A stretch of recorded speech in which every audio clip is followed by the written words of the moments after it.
the very idea of American rule of law and democracy is that nobody is above the law. And the sort of aggregate effect of all the cases we've been talking about are to place some people above the law, take the bribe after, it's not a bribe. And then to say to other people, right, we are never, ever giving you a second chance. We are never going to err on the side of, you made a mistake. People go to the death chamber for making mistakes in their filings, right? They didn't get something in on time. Sorry, you're executed. Sam Alito and Clarence Thomas fail year after year after year to file their disclosure forms correctly and say, oop, sorry, I got it wrong that year when I didn't disclose my wife's income, right? They don't go to the death chamber, no consequences. And so this two-tiered system of justice for the haves and the have-nots is, again, the reason people fled around the world to come to a country that promised equal justice for all. And that's the thing that's being eroded. Even if everything else we're saying feels like legal abstractions or jargon, that's the thing that was eroded this term.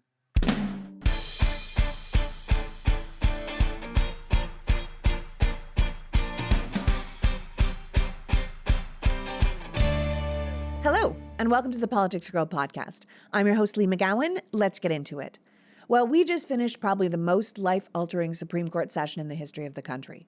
The 6 conservative justices, and I use the term conservative loosely because really they're right-wing extremists, just took a sledgehammer to decades of legal precedent, human rights, civil rights, and the Constitution itself. To talk about it with us today is my friend and brilliant legal scholar, Dahlia Lithwick. Dahlia is a regular contributor at MSNBC and a senior editor at Slate, who has been writing about the Supreme Court and jurisprudence for over 20 years. Dahlia is also the host of Amicus, the award-winning podcast about the law and the Supreme Court, and her work has appeared everywhere from the New York Times to the New Yorker to the New Republic. A visiting professor at the University of Georgia Law School, the University of Virginia School of Law, and the Hebrew University Law School of Jerusalem, Dahlia is a graduate of Stanford and Yale, has won a litany of journalism awards, and is the co-author of 2 books and the author of Lady Justice, Women, the Law, and the Battle to Save America. So without further ado, please welcome my guest, award-winning journalist, best-selling author, and one of the nation's foremost legal commentators, Dahlia Lithwick. Welcome back, Dahlia. Hello, my friend. You'll note I'm wearing my tribute ponytail, but that's about the only thing that is up today is my hair. So, well, welcome to the hellscape that is America, right? You and I planned to do an episode that was a breakdown of all the major rulings from the 23-24 Supreme Court term, but things have gone so far off the rails that I think today is just going to end up with having us talk about top-line rulings like the president is allowed to do crimes, bribery is legal, federal agencies are now neutered, and of course the always popular homeless people should be jailed for the crime of being homeless. It's been quite a term. It's been a term, and I think if I had to say one sort of like table set, I would say this. There is an intense, there's nothing we can do about the Supreme Court because they're God's vibe that I am kind of clocking left, right, and center. And I want to sort of both start and end on the topic of like, if you have the kind of Patty Hearst syndrome, I know you don't have it, but if anyone listening has the sense that like the court is divine and therefore there's nothing to be done other than metabolize these horrible decisions and move on, like you and I are here to allay that because it's actually not true. I want to start there. Entirely not true, and I completely agree with you. I am not having some sort of in love with my captor moment. I really do believe that we can absolutely change this moment in history, and I want people to understand that deeply. So thanks for saying that. Obviously, let's start with the biggest elephant in the room, right? The Trump v. United States decision that basically puts the American president above the law. So, Dahlia, my friend, let me hear your thoughts.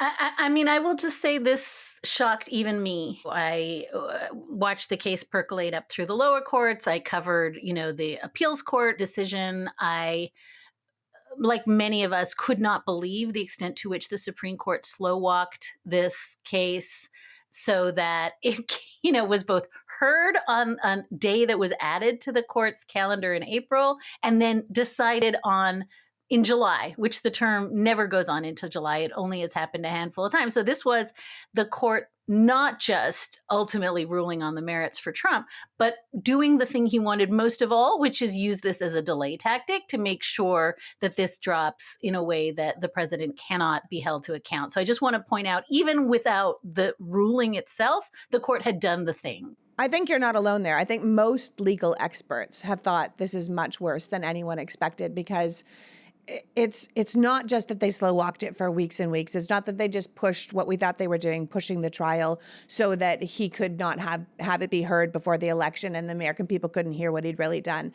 It's kind of much worse than anyone expected, because it just left a completely open door for presidents, but one president in particular, to abuse power, because it seems like, provided they're conspiring with other government officials or their actions can be considered within the scope of their duties, according to this particular court, that person is now completely immune from prosecution. And that's an asinine concept for any of us who are thinking people or common sense people to get our heads around. It's not just asinine. It's an idea that was raised by the framers and rejected. Yeah. So this isn't, if you take originalism, right, on its own terms, which is that, we're all frozen in amber at the founding and nothing can change. Even on those terms, this fails, because the founders and the framers knew how to immunize people. They immunized members of Congress, right? They knew how to do this. They chose explicitly not to do this, which is something Elena Kagan said at oral argument. And yet they were like, oh, we know better what they intended to do when they didn't do this. And I want to just lift up one point you're making, because it's important. The media framing of this was so Trump focused, right? What are the implications for the Alvin Bragg trial? What are the implications, for this DC Jack Smith prosecution to go forward before the election? And your larger point, I think, is the one that got lost in the shuffle, which is this is a fundamental reordering of the notion of checks and balances that has existed for over 200 years. It's not just that this is, a get out of jail free card to Donald Trump and a license, and this is important, to do whatever he wants in office so long as he follows their roadmap for calling it, right, an official act at the outer perimeter of, executive functions, blah, blah, blah. It's also a determination for now and forever that the president, in many, if not most contexts, can be king. And if you think about the fact that this is the exact notion that was being rejected and renounced at the founding, it is astonishing, the hubris of saying, we know better than the framers did, and we are now giving the executive a huge, huge blank check that can be used for all time. It is astounding the way this has kind of cratered fundamental ideas of what separation of powers means. And I think you're right that we got a little kind of bogged down in the weeds of what it means for Donald Trump's prosecution before the election. Yeah, and I should tell people that Dahlia and I are having this conversation on July 4th, because apparently we do not know how to take a holiday. But also we are both born in Canada, so perhaps we are a little less frantic about this particular holiday. But this is technically the Independence Day, and it was an independence from a king. That was the point. They were saying no one is above the law. There is not one person that gets to dictate what the rest of us do. And these Supreme Court justices have made a lot of their decisions over the years, particularly Roberts, talking about originalism and talking about textualism and talking what it meant back in 17, blah, blah, blah, and what they meant back then was very clearly, we will not be ruled by a king. And what they have done here is said, actually, the six of us know better, and we're going to just sort of switch the Constitution around a little bit. And the bottom line now is that the president is answerable to no one, except, I guess, themselves, the court themselves. So not only did they create an American king, but they made themselves kingmakers, but also couldn't, by their own ruling, the president just get rid of the court if he wanted to. It sure feels like it. I mean, a lot of very, very, very smart lawyers have spent the intervening days trying to lawyer this opinion, right? Trying to say, okay, what is at the outer perimeter? What is, an official act versus another official act? Is it true, which is just chilling that we're having this conversation, that by the terms of this opinion, the president could order SEAL Team 6 to come in and assassinate a rival, right? Which is a point that Justice Sotomayor makes in her dissent, which I want to talk about in a second, because it's a hella dissent. And they don't even answer that question. No, they don't even say what an official or Yeah. unofficial act even is. They don't even bother to say that, which you would think they would want to make it deeply comprehensible. If you're going to make this far-reaching ramifications and change the Constitution and change the state of America, you would think they'd be very specific about what the parameters were for that. In fact, legal experts have pointed out that this entire decision has been written in a really complicated way. It's really actually quite hard to understand, that you really do have to be a legal scholar to even be reading this. And yet it's this huge decision for America, but regular Americans could not even hope to understand what they wrote. I want to stop you only insofar as I think that learned helplessness, that Patty Hearst syndrome you talked about up top. Got it.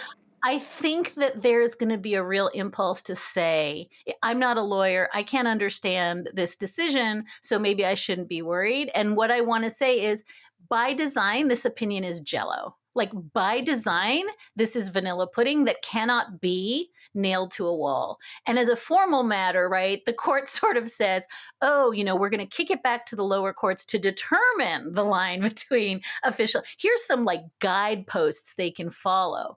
But that kind of we're not in a position to do it. We're going to send it back to a lower court. But also, here's how a lower court is going to be wrong when it comes back to us again, is all designed to make us feel like if we're not lawyers, we have no skin in this game. And so I just want to, again, reorient us to do not let anyone tell you that if you're not a lawyer, you shouldn't have an opinion about this decision. Because this is the single most consequential decision.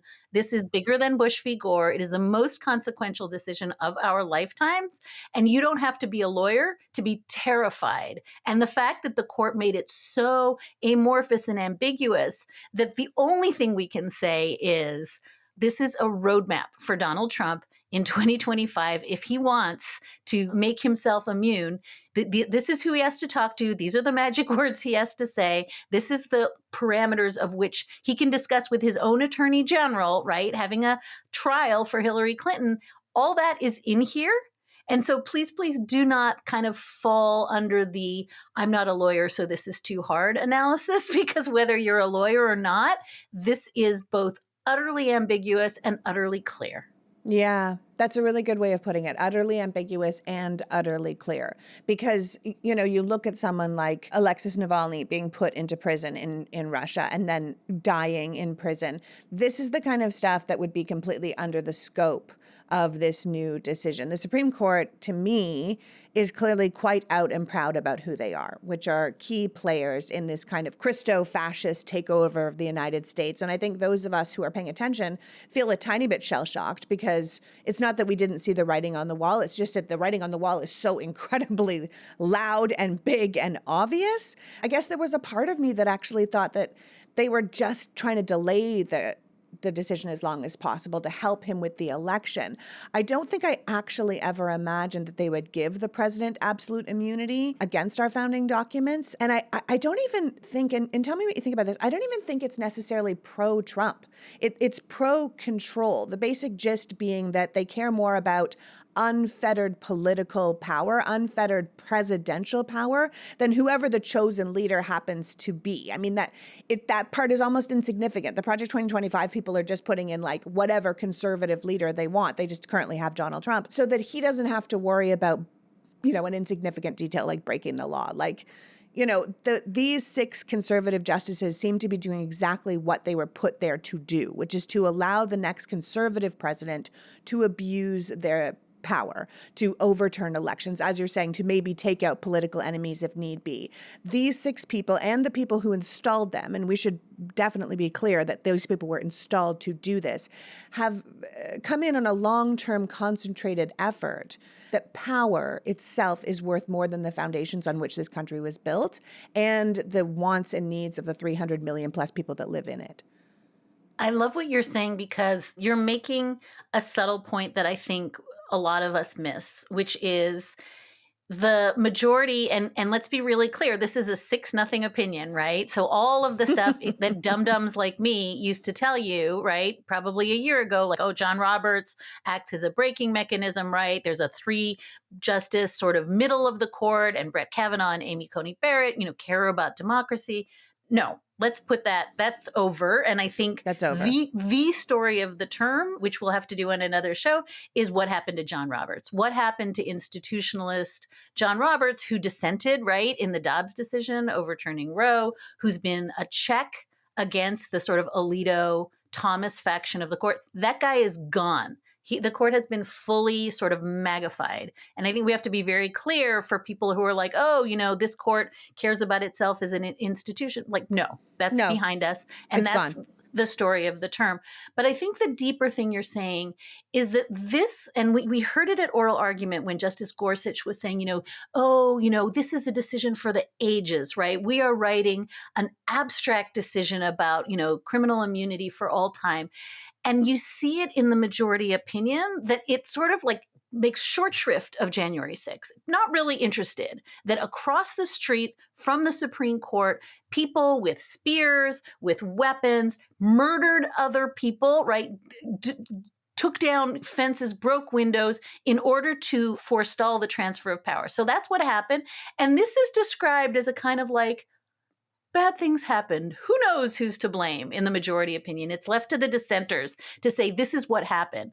And the reason I think this is important is because if you abstract this away, both from what happened on January 6th of 2021 and, as you said, Project 2025, which is the 900-page sort of working paper of what is going to happen in the next administration, you can have a perfectly interesting law school conversation about separation of powers. That's what this is.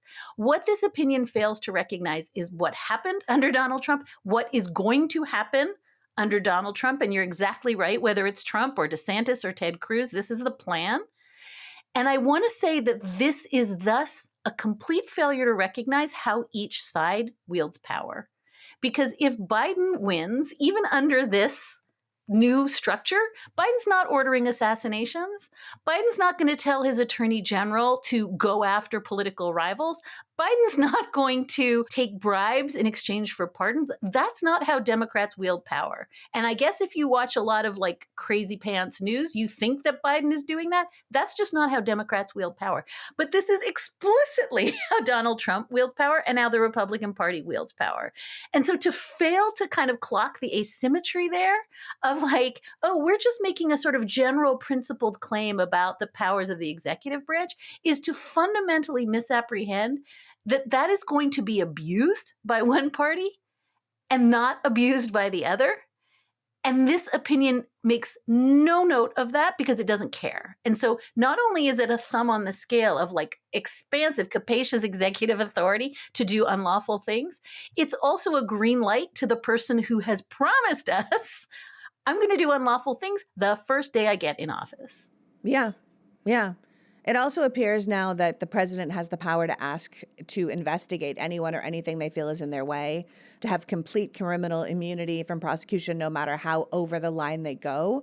And as you're saying, Joe Biden has already said, like, I have no desire to work outside the law. I have no desire to do this. And we know that Trump won't feel the same. But ultimately, I think, as Justice Sotomayor noted in her, as you were saying, amazing dissent, which we should talk about, is that she is in fear for our democracy. They just gave Trump all the immunity he asked for and more, that it reshapes the entire institute of our presidency. And she uses the word makes a mockery of the principal foundations of Constitution, of the government, of the whole idea that no one is above the law. The actual immunity in the ruling is ridiculously broad. They use the term outer perimeter. Yeah, absolute immunity extends to the outer perimeter of a president's official responsibilities, which basically it covers everything and anything, right? So like, I was thinking about things. I was like, okay, well, I guess he couldn't murder his wife and call it an official duty. And then I was like, well, he could if he said she was interfering in his job, or if he talked to, say, like,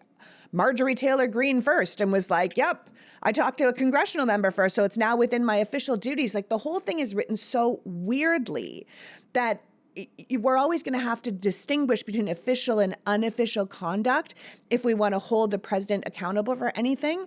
But according to this ruling, the courts aren't even allowed to inquire as to the president's motives. So Trump wanting to overturn the election in 2020 couldn't be considered when talking about his actions, the actions that he took to try and overturn the election in 2020, right? So everything he did, trying to find votes, shaking down the Justice Department officials, the fake elector schemes, conspiring with sitting members of Congress, those are now all considered official duties. So no prosecutor is going to be able to consider his motive in those actions. And we all know that motive is essential if you're trying to make your case. And if people listening to that think that seems insane, like that sounds crazy, that you can't question someone's motives for why their actions would be their actions, it's because it is insane. And it's pretty on par with the rest of this insane opinion. Yeah, I think that prosecutors are telling us that, if you can't use evidence of official acts to make a finding, make a claim about unofficial acts, and as you say, if you can't inquire into motive to use it as evidence, then there's no way. There's no way to make a case. We're going to find out in real time because we've now seen that the sentencing of Donald Trump in the Alvin Bragg, the Manhattan prosecution, was supposed to happen July 11th. It's now been bumped to September because of claims instantly made by Donald Trump that every single thing that happened in those 34 felony convictions is off the table now. And so we're going to see what prosecutors are saying, which is the space in which we are left to navigate, where, as you say, we can't use motive, which is kind of the North Star of how you bring a criminal case. And we can't use anything that is deemed official. And let's be really clear. I just want to put meat on the bones because, again, I don't want to talk in abstractions. The court essentially immunizes anything that Trump asks his own attorney general to do. That's always going to be official, right? Anything to do with the pardon power, which is exclusive to the president, is immunized. So, if it's hard for you to imagine, imagine Donald Trump saying to Bill Barr, I want you to go after Robbie Kaplan, who, brought the E. Jean suit, or I want you to go after Alvin Bragg, or I want you to go after Kamala Harris. That is immune because that's a conversation with his AG. I will now take a huge amount of money in exchange for a pardon for Steve Bannon. That's a core executive function. That is immune. I am going to direct the IRS to start investigating Elizabeth Warren's taxes, right? I mean, this is the nightmare that the framers were trying to get away from, which is using this massive machinery of government in order to go after political enemies and rivals. And it's so capacious, as you say. And, the prosecutors are going to tell us they're starting to figure out, is there a pathway to pick through here where there's unofficial acts that are, outside of the perimeters and stuff. But again, I want to just bring it back to those are lawyerly conversations. And when this decision came down, what I tweeted is, if this was happening in Hungary, if this was happening in Poland, we would not be talking to lawyers. We'd be talking to Tim Snyder and Ruth Ben-Ghiat and Masha Gessen and the experts on authoritarianism, because what we are seeing is not a lawyerly question. We are seeing 3 of the justices were appointed by Trump himself. 2 have spouses who evinced more than curiosity in the events of January 6th. 5 of the 6 conservative justices are not representative, right? Elected by minority presidents who got less than half of the popular vote, and confirmed by senates that represent less than half of the popular vote. In any other country, we would be saying that country's in big honkin' trouble. Get Tim Snyder on the phone stat. Yeah. And Tim Snyder, just so in case people don't know, Tim Snyder is the author of On Tyranny. He is an expert on authoritarianism and the rise of authoritarianism. And one of the things he says, and I think I want people to keep in mind because this is quite depressing, is he says, don't surrender in advance. Right? Don't be like, well, it's all over and forget it. By the way, I just want to tell people, I'm going to take a real aside here. It is not all over. Literally, it is not all over. The legislative branch of our government is a check on the powers of the court. You think that court is they're kings and Donald Trump is king now? First of all, Donald Trump is not our president yet. This court can be expanded. It can have ethics reforms. It can have rules put on them. There is so much that can actually happen if we give the Democrats a trifecta in federal Congress. We just have to keep that in mind. Do not think that this is all done and dead. If you sit down and lie down and say, it's all over, forget it, I'm out, then yes, it is. Then we're in trouble. That's when we're in trouble. But do not think right now that it is completely over, because it is not. And I hear people saying, they're quoting the Constitution. They're saying, oh, well, the president is still liable for impeachment. And if he's tried and convicted, I'm like, how are you finding high crimes and misdemeanors? Like, there is no way if everything he does is canceled out because it is an official act in the course of his duties, that means everything he does now is legal. So Trump shaking down Vladimir Zelensky, trying to turn over the election, locking people up. This is Russia, China, North Korea stuff. Look around the world and say, do I want to elect a leader that has blanket power over everyone and everything at all times and will take advantage of it? Or do I want to elect a leader that currently has blanket power and blanket terms and whatever, and he won't use them? And we will put in laws in place so this actually doesn't keep going forward. Because I keep going back to that Nixon quote, when the president does it, it isn't illegal, because that's where we are now. And if Nixon had had this kind of immunity, he never would have resigned. And all the criminality with the break-in of Watergate and everything that's been done would be considered an official act. And I think anyone who's lived in America for a long time can see how absolutely bananas that is. Yeah, John Dean has an amazing piece in The Atlantic. He worked for Nixon, and he has an amazing piece that I would recommend to folks making exactly this point. If Nixon had been given this degree of criminal immunity, every single thing that happened in Watergate, he would have been immune from. And the other thing I just want to amplify, because it's so important, I keep thinking it in terms of if you got a cancer diagnosis on July 1st of 2024, would you say, oh, well, this is what it is? No, you'd find the very best doctors and you'd put into action a plan of dealing with it. There are groups and people all around the country who are working on court expansion, who are working on jurisdiction stripping. So the Supreme Court cannot just decide that, things like the Voting Rights Act are unconstitutional. There are groups working on, 18-year term limits. There are groups working on electoral college reform. There are groups working on Senate reform and gerrymandering. Every single thing that you and I talk about when we have these like nuts and bolts democracy conversations and the ways it's broken, there are good groups doing good work. So those are your like specialists. Those are your experts. Those are the people who, if you get a cancer diagnosis, you say, hey, what's Ian Bassin doing at Protect Democracy? What's the Brennan Center doing? What's Mark Elias doing? There are great, amazing groups who are actually thinking about these issues, and they're not sort of lying supine and saying, well, the court is God and we're just stuck. And so I just want to say, take all of that anger and instead of feeling paralyzed, like understand every single problem that you are hearing us talk about today has a solution. I totally agree it has a solution. Exactly what I want to talk about on July 4th. And I hope to put out a rant later today, because it's like, stop with this. I feel like, like you're in a boat and there's a whole bunch of holes and everyone's like, well, it's sinking. And you're like, so do something. Oh my God, like plug a hole, bail the boat, like do the thing, because all these things are possible. If on our War of Independence, if we had just given up because the British were winning, which they were for a really long time, we wouldn't even have the country that we're sitting here discussing today. So I think we need to be really serious that this is not a done deal, provided people don't give up at this moment in time. Now, I want to remind people that these 6 conservative Supreme Court justices are the ones who get to choose the cases they want to hear.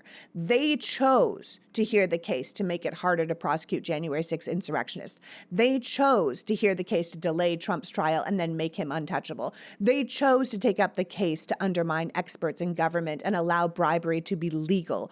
What they didn't choose over and over and over again is to protect our democracy or our human rights. And we need to say, okay, well, these people do not speak for us, and we will now turn our attention to, as you're saying, all these things that we're talking about, court reform, ethics rules, expanding the court, because these people cannot continue to have this level of power. Because up until July 1st, 2024, I think everyone would agree that no one in America was above the law. And then this group of people came along and said, like, actually, we're going to make the laws now. And I think we have to say, actually, you're not.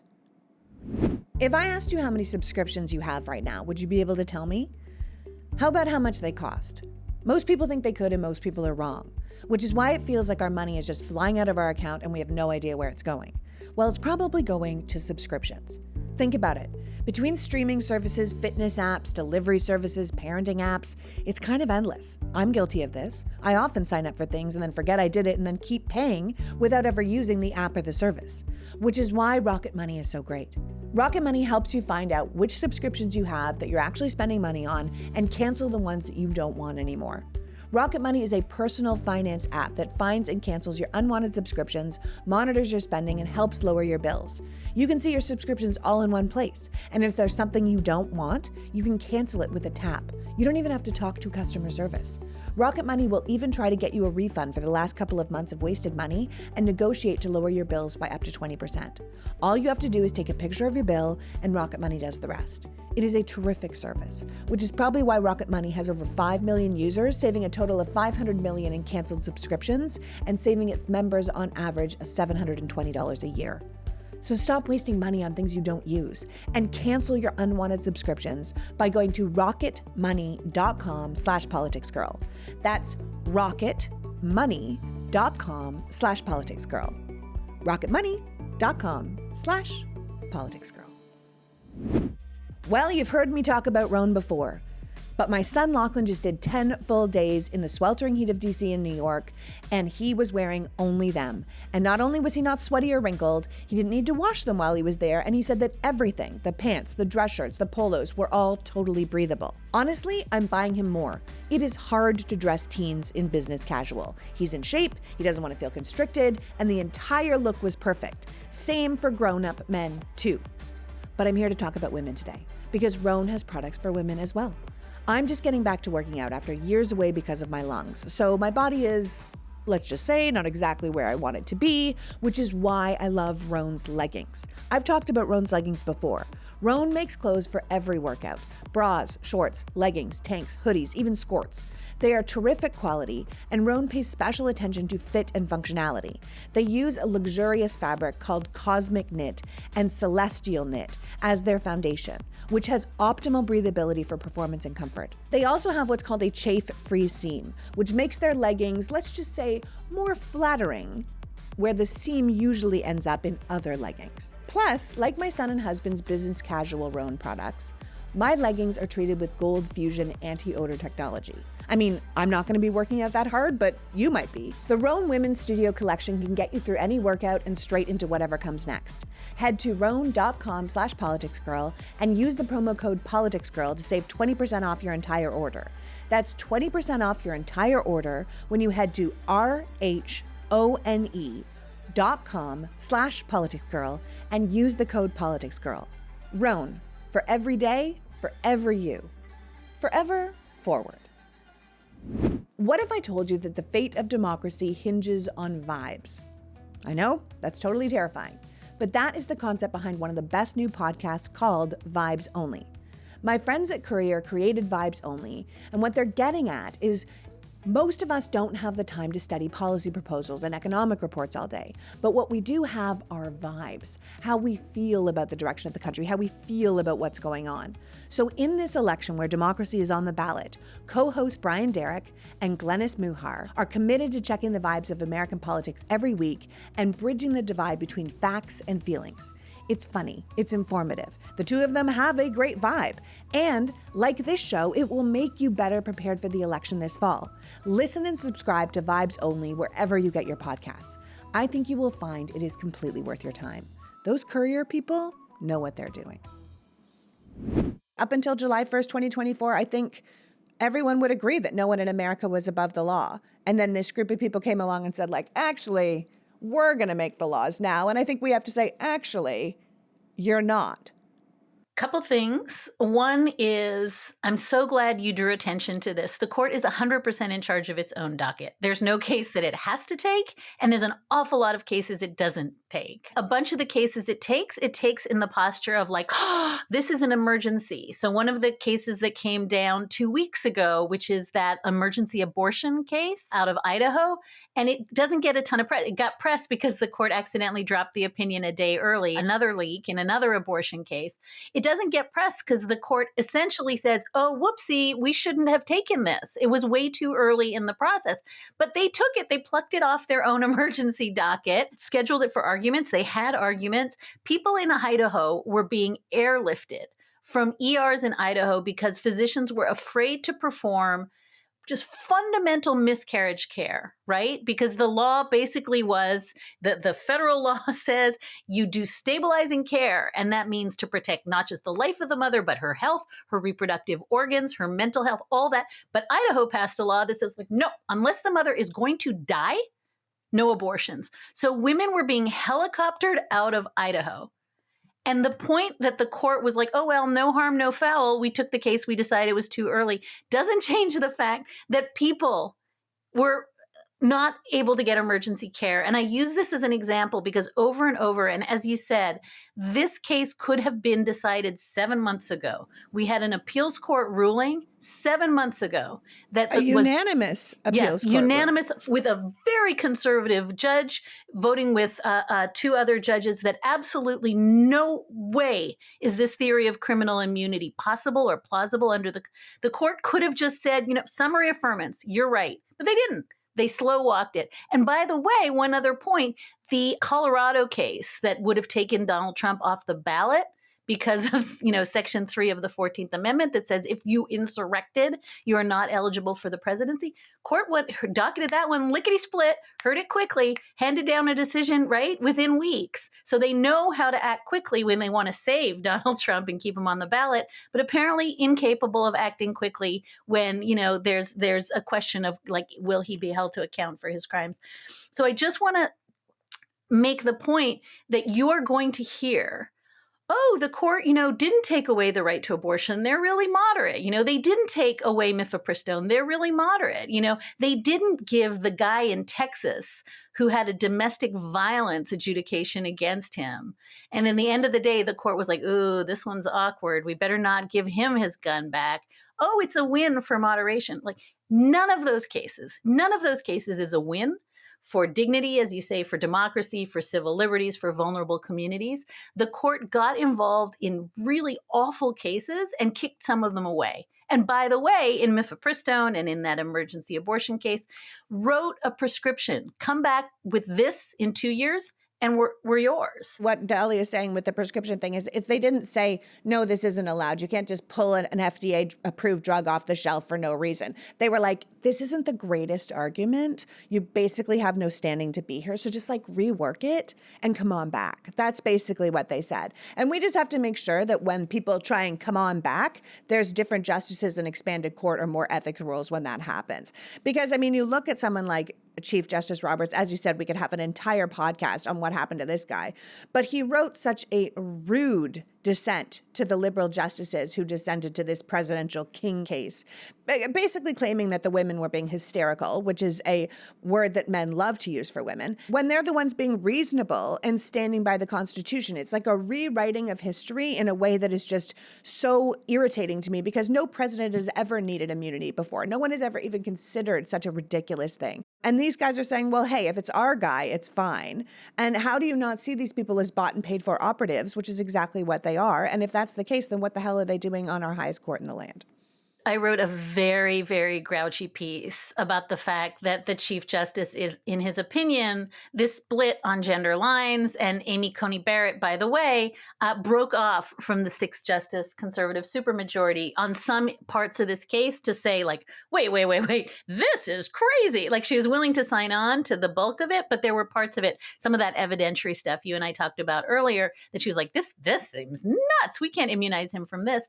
So it was already gendered to begin with, and we should be very, very explicit that the 3 liberal justices are all women and that Amy Coney Barrett has peeled off to join them on several occasions this term.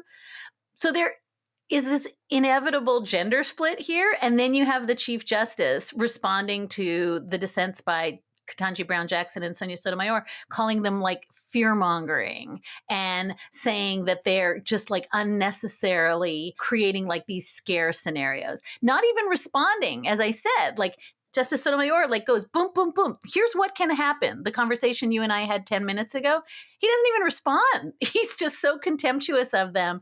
And I want to, again, lift up the lower court opinion, which was meticulously reasoned. Judge Tanya Chutkan, a woman, the 3 judges on the DC appeals court in this absolutely bulletproof opinion saying no such thing as immunity, all 3 women.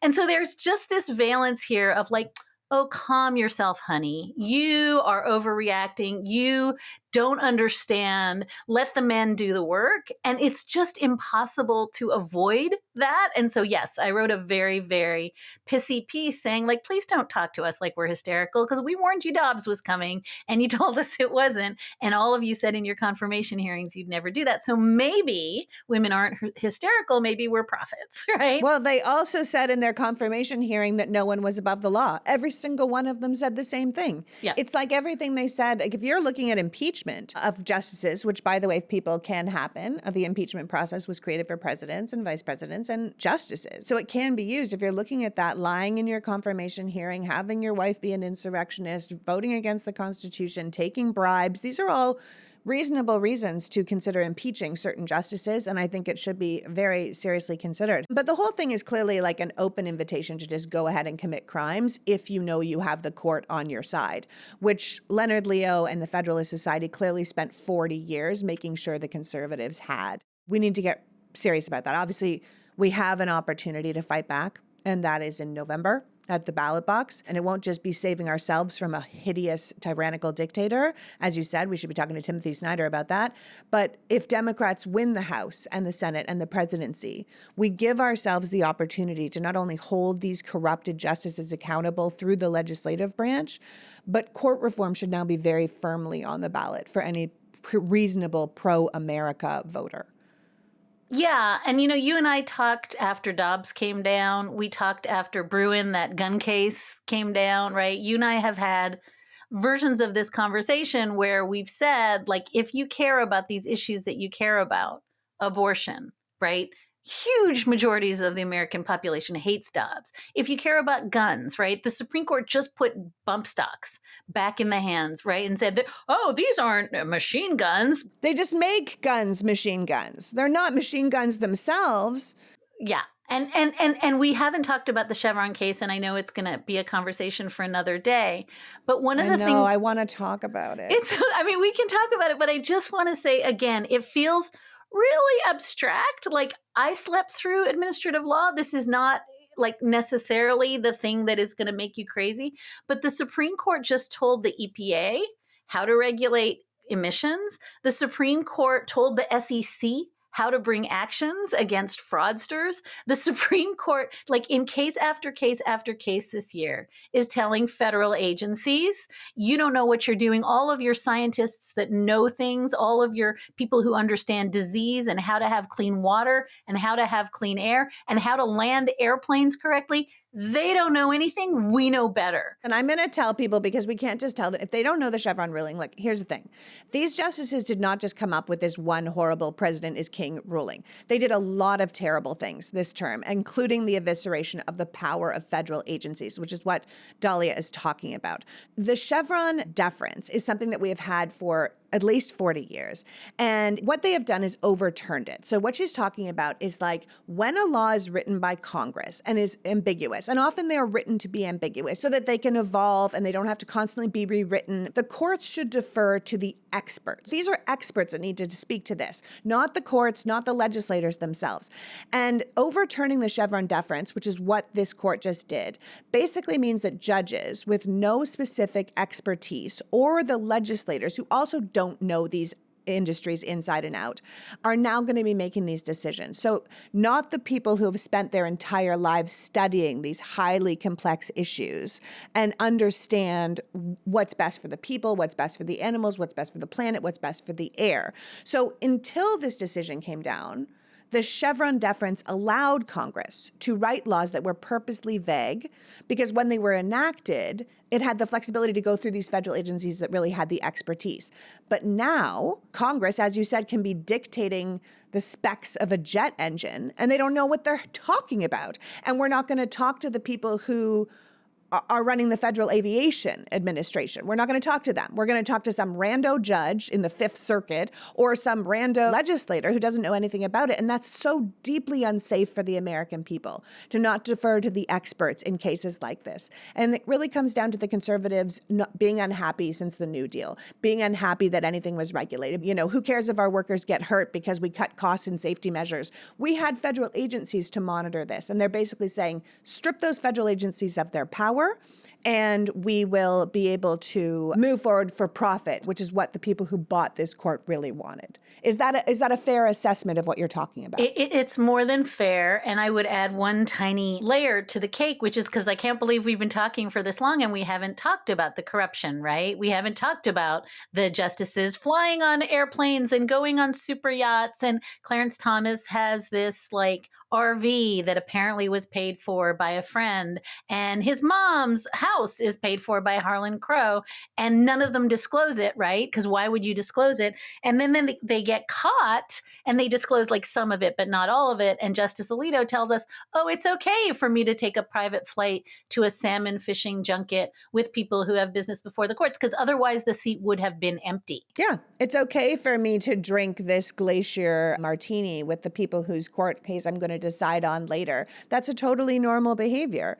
Right. And by the way, like if you are like a postal inspector, you cannot accept a mug as a gift. But okay, let's say the justices are immune from all of the federal laws about ethics. But I want to connect it back to what you just said about this deregulatory agenda, right? Because the people who want to get away from a world in which air pollution is regulated and food is regulated and drugs are regulated and airplanes are regulated are the people who pollute, right? And the people who want to have no regulations. And so this is a 50-year project, and it's all incredibly well documented to get rid of government regulations so that big businesses, right, the Koch brothers and Harlan Crow, all the people who want to go ahead and destroy the environment and wreck the country and, you know, live in their bubbles where they're immune from those consequences, have bought and paid for justices. And so this is so deeply connected to the stories about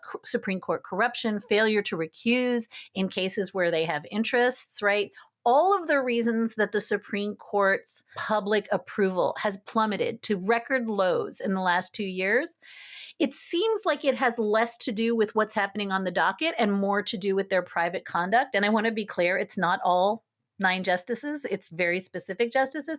They're the same story. It's the same story because the corruption, the bought and paid for, you mentioned at the top, the court made it easier to give public officials money. What's been lost among all the drama the past week and what you're talking about here is the case that's USV Snider, which allows public officials to accept payoffs and bribes as long as they occur after the official act, which is like absolutely insane. I mean, Ketanji Brown Jackson's dissent basically called the 6 coworkers of hers that voted for this enabling grifters, right? Like we're talking about people, this is a case in a long line of cases, honestly, that Chief Justice Roberts has allowed that just guts public corruption laws, right?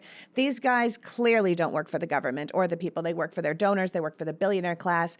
And they're trying to give us this idea that we give gratuities to people after the fact. Like Brett Kavanaugh was making these insane comparisons when this ruling came down that said, oh, people shouldn't be allowed to give a $100 Dunkin' card to our trash collector. We shouldn't be able to give Nike gift card to our city commissioner if he funded an athletic facility. We're not allowed to say thank you to people anymore, which is just so unfrickin' believable because clearly that's not what we're talking about, Brett.